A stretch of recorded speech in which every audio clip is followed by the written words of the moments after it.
అందరికీ నమస్కారం. ఇది మీ వేణు. నిన్నటి దాకా అంటే ఈరోజు తెల్లారి ఏకుందాం వరకు కూడా ప్రపంచవ్యాప్తంగా అందరికీ టెన్షన్ నెలకొంది. ఎందుకు అంటే డొనాల్డ్ ట్రంప్ విధించిన గడువు నిన్నటి అర్ధరాత్రితో ఇండియా కాలమానం ప్రకారం ఈరోజు ఏకుందాంతో గడువు పూర్తవడంతో ట్రంప్ ఏ విధమైన నిర్ణయం తీసుకుంటాడు అనేది అందరికీ ఒక రకమైన టెన్షన్ నెలకొంది. కానీ అదృష్టవశాత్తు ఆయన మనసు మార్చుకొని ఇంకో 2 వారాల గడువును పెంచుతున్నాను అన్నట్టు ఈరోజు స్టేట్మెంట్ ఇచ్చారు. కానీ ట్రంప్ నైజం తెలిసిన వాళ్ళు ఎవరూ కూడా ఆయన్ని నమ్మలేకపోతున్నారు. ఈవెన్ ఇరాన్ సైడు చర్చలు జరుగుతున్నా కూడా ఇరాన్ ఎందుకు చర్చలకు విముఖంగా ఉంది, అంగీకరించే పరిస్థితుల్లో లేదు అంటే ఈరోజు యుద్ధవిరమణ అని చెప్పి మరుసటి రోజు మళ్ళీ యుద్ధాన్ని కొనసాగిస్తాడేమో అన్న అనుమానం అందరిలో ఉంది.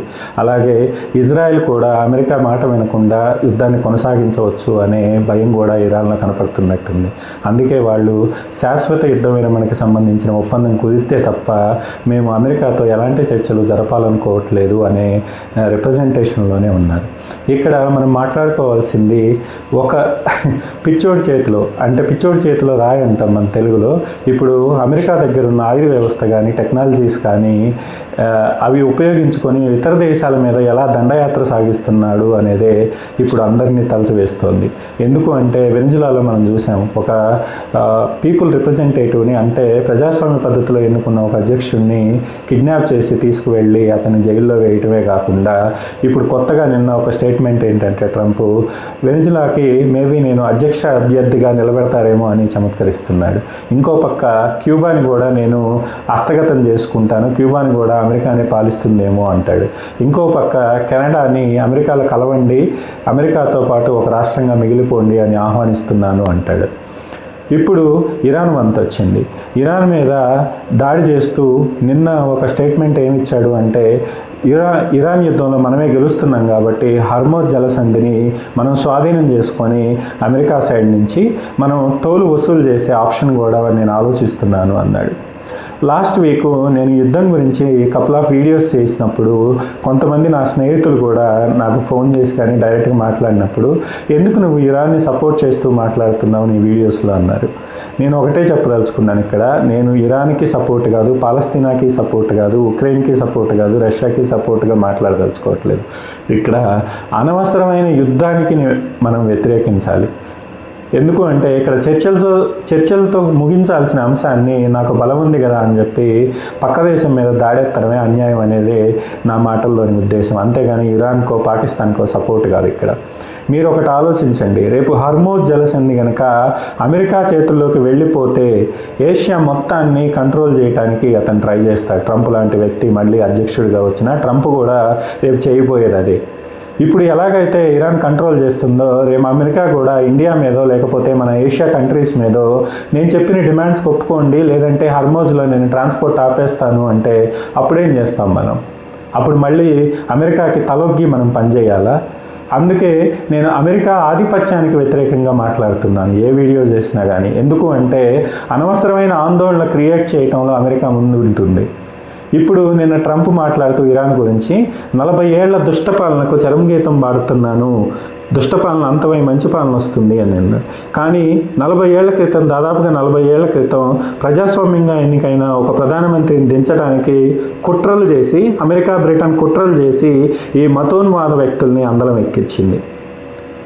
అది ట్రంప్ మర్చిపోయాడో లేకపోతే ప్రజలకు మతిమరుపు ఉందనుకుంటున్నాడో అర్థం కావట్లేదు. ఇక్కడ వీళ్ళే ఆ మతోన్మాద శక్తుల్ని అధికారంలో కూర్చోబెట్టారు ఆ రోజు 40 ఏళ్ల క్రితం. ఆ మతోన్మాదం పెరిగి పెద్దదైపోయి ఇరాన్ ప్రజలకు స్వేచ్ఛ లేకుండా చేసింది. ఒక వర్గం ప్రజలకు కానివ్వండి, కొన్ని వర్గాల ప్రజలకు కానివ్వండి. ఇప్పుడు మళ్ళీ ట్రంప్ అమెరికానే వచ్చి ఈ ప్రభుత్వం మంచిది కాదు, మేము దించేస్తాం బాంబులు వేసి అంటుంది. అంటే మళ్ళీ ఇంకొకరిని వీళ్ళే కూర్చోబెట్టాలనుకుంటున్నారు, వీళ్ళకి అనుకూలమైన వ్యక్తుల్ని. మళ్ళీ రేపొద్దున వాళ్ళు అమెరికాకి ఎదురు తిరిగితే మళ్ళీ బాంబులు వేసి ఆ దేశాన్ని నాశనం చేస్తారు. ఇదే అమెరికా వాళ్ళ విధానం. ఇక్కడ పెట్టుబడిదారీ వ్యవస్థ కానివ్వండి, ఇంకోటి నియంతృత్వం అనండి, వాళ్ళ స్వప్రయోజనాల కోసం ఒక దేశంలోని ప్రజలతో సంబంధం లేకుండా ఆ దేశాన్ని సర్వనాశనం చేయటమే అమెరికా చెప్పుకునే న్యాయం. ఇక్కడ మీరు గమనించారా, యుద్ధానికి ముందు ట్రంప్ ప్రజల హక్కుల గురించి, ఆడవాళ్ళ హక్కుల గురించి చాలా మాట్లాడాడు ఇరాన్లో. కానీ ఇప్పుడు పెట్టే షరతుల్లో ప్రజాస్వామ్యం గురించి మాట్లాడట్లేదు, ఆడవాళ్ళ హక్కుల గురించి మాట్లాడట్లేదు, ఫ్రీడమ్ గురించి మాట్లాడట్లేదు. అన్ని ఆర్థికపరమైన ప్రయోజనాలు ఎక్కువ కనిపిస్తున్నాయి. గ్లోబల్గా ప్రభుత్వాన్ని మార్చాలి అంటాడు. ప్రభుత్వాన్ని మార్చేసి ఏం చేయాలనుకుంటున్నాడో చెప్పట్లేదు. అదేమంటే ఇరాన్లో తిరుగుబాటుదారులకు ఆయుధాలు అందిస్తానంటాడు. వాళ్ళు ఏమన్నా ప్రజాస్వామ్యయుతంగా పరిపాలిస్తారా అంటే అది నమ్మకం లేదు. మీరు అమెరికాని సపోర్ట్ చేసే వాళ్ళు ఒక్కసారి ఆలోచించండి, గతంలో వాళ్ళు ఏం చేశారు అనేది.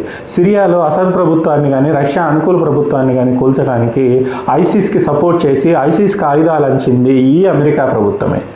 తర్వాత అదే ఐసిస్ మళ్ళీ ప్రపంచానికి ప్రమాదం అని చెప్పి ఐసిస్ మీద బాంబులు వేశారు. తర్వాత అఫ్కోర్స్ ఇప్పుడు మళ్ళీ సిరియాలో ఐసిస్ వాళ్ళే ప్రభుత్వాన్ని ఏర్పాటు చేశారు. అమెరికా సపోర్ట్ చేస్తుంది దానికి. మళ్ళీ రేపు పొద్దున ఐసిస్ వాళ్ళు మళ్ళీ పెట్టరేగిపోయి ఇంకో దేశంలో కూడా ఇస్లామిక్ ప్రభుత్వాన్ని ఇంకోటనో నరరూప రాక్షసులుగా మారని గ్యారంటీ ఏమన్నా ఇస్తారు అమెరికా వాళ్ళంటే అది లేదు. అలాగే రష్యాకు వ్యతిరేకంగా పనిచేయడానికి తాలిబాన్ని పెంచి పోషించి పాకిస్తాన్కి ఆయుధాలు సప్లై చేసి పాకిస్తాన్లో మిలిటరీ క్యాంపులు పెట్టి తీవ్రవాదులను పెంచి పోషించిందే అమెరికా. ఈరోజు ఎవరైతే నన్ను తప్పుపడుతున్నారో అమెరికాని ఎందుకు సపోర్ట్ చేయట్లేదు, అమెరికా ఇజ్రాయెల్ని, ఇరాన్కి ఎందుకు అనుకూలం అంటే నేను ఇరాన్కి అనుకూలం కాదు, ఇక్కడ అమెరికా యుద్ధోన్మాదానికి వ్యతిరేకంగా మాట్లాడుతున్నాను.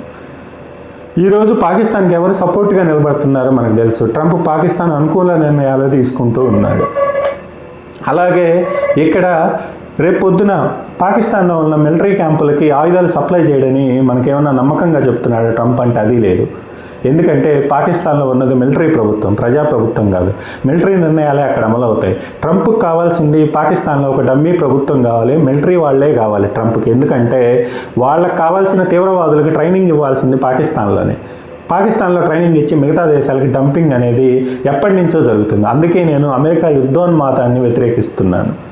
ఇక్కడ ఇరాన్కి సపోర్ట్ కాదు, ఇంకోటి కాదు. ఇప్పుడు మనం ఇరాన్లో ఉన్న వ్యవస్థని కూల్చేసి డమ్మీ వ్యవస్థని, ట్రంప్కు అనుకూలమైన డమ్మీ వ్యవస్థని కానీ అక్కడ కూర్చోబెట్టగలిగితే, ట్రంప్ చెప్పినట్టు హర్మోజ్ జలసంధిని కానీ ట్రంప్ నియంత్రించగలిగితే రేపు పొద్దున ఆసియాలో ఉన్న దేశాలను మొత్తాన్ని బ్లాక్మెయిల్ చేస్తాడు అతను.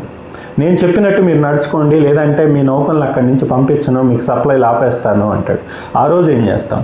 మనం కోరుకోవాల్సింది చర్చల ద్వారా ఇరాన్లో మంచి ప్రభుత్వం రావాలని కోరుకోవాలి. అలాగే ఇప్పుడు ట్రంప్ కానీ ఇజ్రాయెల్ నెతన్యాహు కానీ చేస్తున్నది ఏంటి? అక్కడ వ్యవస్థలు మొత్తం కూలదొయ్యాలి, మనకు కావాల్సిన డమ్మీ ప్రభుత్వాన్ని అక్కడ కూర్చోబెట్టాలి. ఈరోజు ఇజ్రాయెల్ వాళ్ళ పక్కన న్యాయం కోసం మేబీ వాళ్ళు భయపడి ఇరాన్ దగ్గర ఆయుధాలు ఉంటే మాకు ఎప్పటికైనా ప్రమాదమే కాబట్టి యుద్ధం చేస్తున్నాం అనుకోవచ్చు. కానీ రేపు పొద్దున ట్రంప్ అనుకూలమైన వ్యక్తులను ఇరాన్లో కూర్చోబెడితే ఆ రోజు మనకు వ్యతిరేకంగా భారత్కి కానీ ఏషియాకు వ్యతిరేకంగా ఏమన్నా నిర్ణయాలు తీసుకుంటే ఇజ్రాయెల్ ఏమన్నా నియంత్రించగలుగుతుందా ట్రంప్ని? లేదు. ఎందుకంటే ఇజ్రాయెల్ ఎప్పుడూ కూడా వాళ్ళ స్వప్రయోజనాలే కోరుకుంటుంది. అఫ్కోర్స్ భారత్కి స్నేహితుడైన వాళ్ళ స్వప్రయోజనాలు కాదని భారత్కి సపోర్ట్ చేసే అవకాశం ఉండదు ఇక్కడ. ఎందుకు అంటే అమెరికాను కాదని ఎవరు ఏమీ చేయలేరు.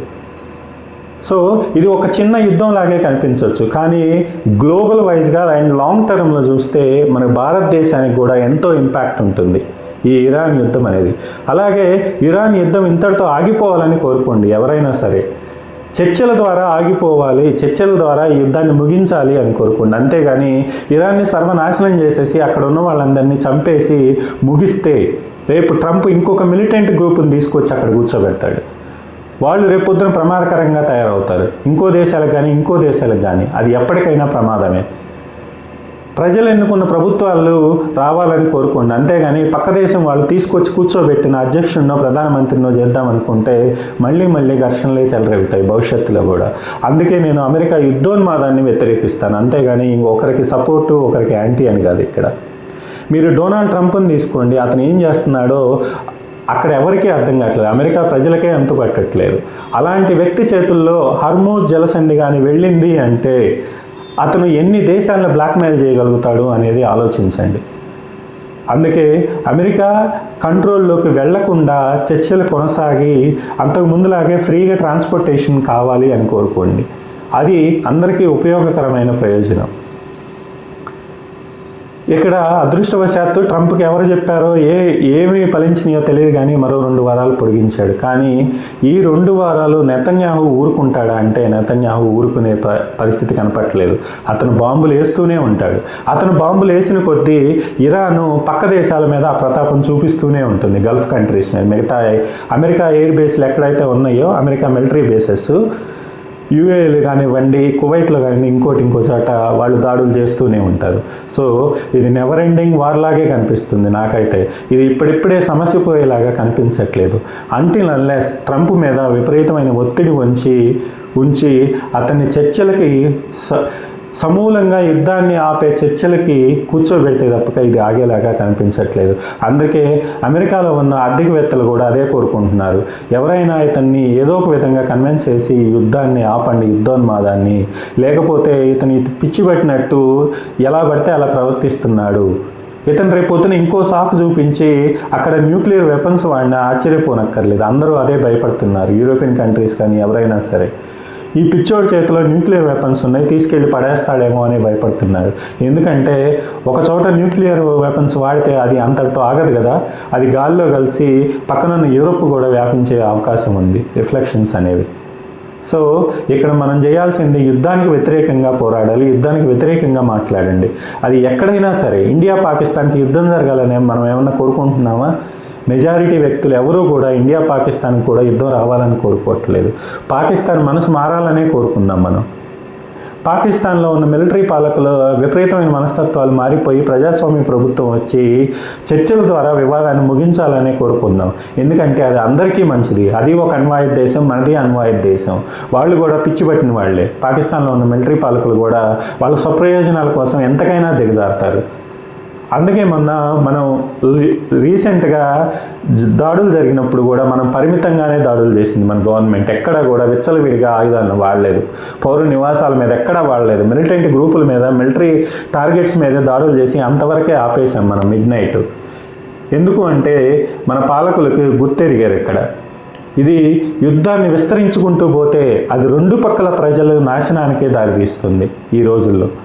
అందుకే మనం యుద్ధం ఆగాలనే కోరుకుందాం. ఏ యుద్ధం అయినా సరే చర్చల ద్వారా యుద్ధాన్ని ముగించడం అయినంతవంటి ఉత్తమం ఇంకోట్లేదు. అంతేగాని ఒక దేశాన్ని సమూలంగా నాశనం చేసేసి నేను ప్రభుత్వాన్ని మారుస్తాను లేదా అధ్యక్షుడిని మారుస్తాను అంటే అక్కడ మరొక విప్లవం జనరేట్ అవుతుంది. ప్రజల్లో ఉన్న అశాంతిని కూడబలుక్కొని ఇంకొక తిరుగుబాటుదారుడు వస్తాడు. అంతేగాని అది శాశ్వతమైన ముగింపు అయితే కాదు. దీని మీద మీ కామెంట్స్ ఏంటో చెప్పండి. Thank you.